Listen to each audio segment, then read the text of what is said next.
नमस्कार मित्रांनो, महाराष्ट्र हवामान या यूट्यूब चॅनलमध्ये आपले सर्वांचे पुन्हा एकदा स्वागत. बंगालच्या उपसागरामध्ये एक हवेची चक्राकार स्थिती बनलेली आहे. या चक्राकार स्थितीची तीव्रता वाढून कमी दाबात रूपांतर होण्याची शक्यता आहे. त्यानंतर तीव्र कमी दाब व त्यानंतर चक्रीवादळात रूपांतर होण्याची शक्यता आहे. हे चक्रीवादळ महाराष्ट्राच्या दिशेने येताना बघायला मिळत आहे. आपण या व्हिडिओमध्ये 23 मे, 24 मे आणि 25 मे या 3 दिवसाचा अंदाज बघणार आहोत.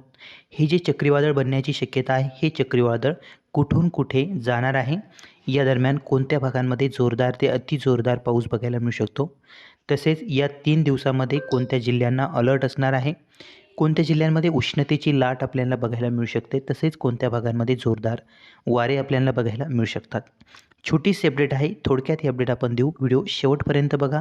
नवीन असाल चॅनलवर तर चॅनलला सबस्क्राईब करून घ्या आणि बेल आयकॉन प्रेस करा, जेणेकरून आपल्याला व्हिडिओचे अपडेट मिळतील.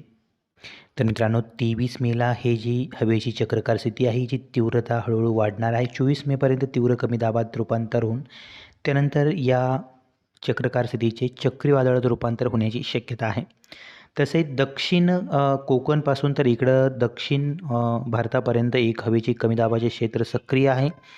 यामुळे या परिसरामध्ये खूप जोरदार पावसाचा अलर्ट आहे. त्यामुळे 23 तारखेला दक्षिण कोकणामध्ये देखील पावसाचा जोर कायम राहील. बऱ्याच ठिकाणी मध्यम ते जोरदार एकदम कडेच्या दक्षिण परिसरामध्ये अतिजोरदार पाऊस देखील बघायला मिळू शकतो. त्यामध्ये सावंतवाडी आणि आसपासच्या परिसरामध्ये पावसाचा जोर जास्त राहील. निपाणी, कोल्हापूर, सांगली, कराड, विटा या परिसरामध्ये हलका ते मध्यम स्वरूपाचा पाऊस बघायला मिळेल. आसपासचा परिसर सातारा, वडूज, पंढरपूरमध्ये तुरळक ठिकाणी, सोलापूरमध्ये काही ठिकाणी पावसाची शक्यता आहे. पुण्याच्या पश्चिम पट्ट्यामध्ये देखील हलका ते मध्यम स्वरूपाचा पाऊस आपल्याला बघायला मिळेल.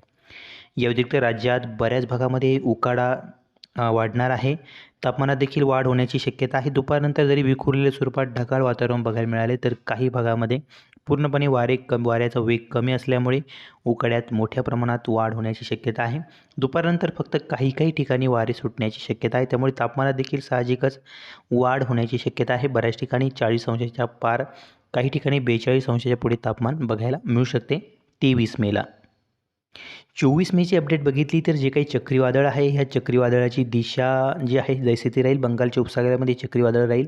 महाराष्ट्राच्या दिशेने आपल्याला येताना बघायला मिळेल. तीव्रता जी आहे ती 24 तारखेला या वादळाची वाढण्याची शक्यता आहे. त्यामुळे मित्रांनो, जो काही दक्षिण भारतामध्ये जो पाऊस आहे, हा काहीसा हे वारे जे आहे, हे बाष्प जे आहे आपल्याकडे खेचून घेईन. त्यामुळे इकडचे जो पाऊस आहे तो थोडं काहीसा कमी होताना आपल्याला बघायला मिळेल, जसं किनारपट्टीकडे हे वादळ येईल त्यामुळे. तसेच 24 तारखेला दक्षिण कोकणामध्ये देखील पावसाचा जोर आहे. तो मागील जवळजवळ 7 ते 8 दिवसापासून दक्षिण कोकणामध्ये चांगला पाऊस होत आहे. ह्योसुद्धा 24 मेला काहीसा कमी होताना बघायला मिळेल.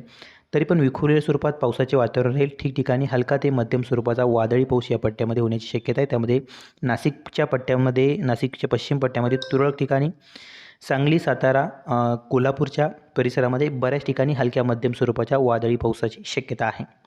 या व्यतिरिक्त मित्रांनो, इतरत्र उष्ण, दमट आणि कोरडं वातावरण राहील. काही ठिकाणी उष्ण लाटेचा तसेच दमट लाटेचा इशारा येलो अलर्ट देखील देण्यात आलेला आहे. त्यामुळे काही ठिकाणी तापमानात वाढ होऊन उष्ण वारे देखील काही भागांमध्ये वाहण्याची शक्यता आहे.